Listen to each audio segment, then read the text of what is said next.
For whatever reason, California was the cultural center of the United States for the late 80s and early 90s. Everything had strange neon colors, references to surfing, and a laid-back attitude. California had the most beautiful people, the most radical lifestyle, and everywhere else just had bad weather.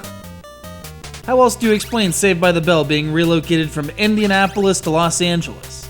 All Indianapolis had going for it was a racetrack and David Letterman. LA was obviously the most tubular choice. Man. Alright, if I keep going like that, my tongue is going to claw its way out of my mouth. I'm here to talk about California Games, an Epyx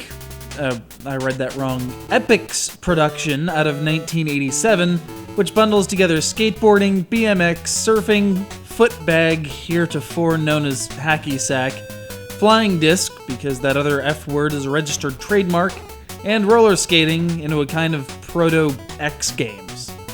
That'd be the Zero games? I guess.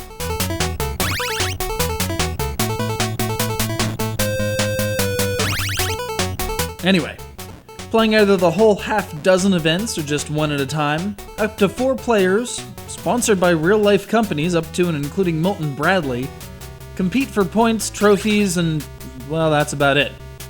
Bragging rights for being the most excellent, I guess. The events themselves are pretty fun, if a little on the simple side.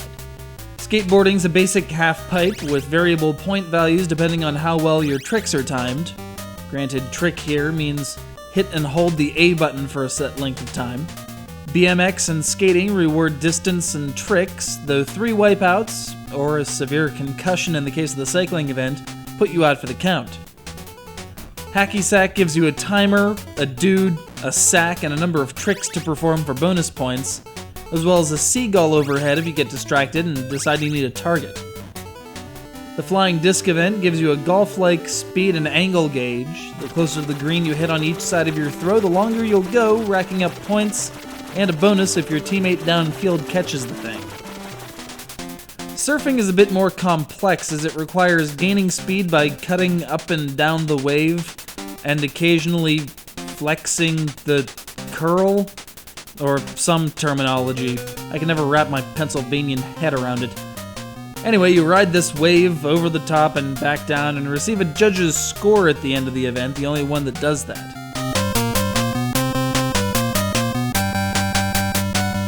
California Games was one of those weird little things that was ported to pretty much anything with a monitor, though some would argue that the Commodore 64 version, rather than the NES version, is the definitive edition. It's an argument that's been raging for some time, but to me the NES will always reign supreme. The graphics are pretty impressive for a 1987 game, and the music, well, there's Californian, and then there's how close can we get to Wipeout without provoking a lawsuit? This game toes that latter line.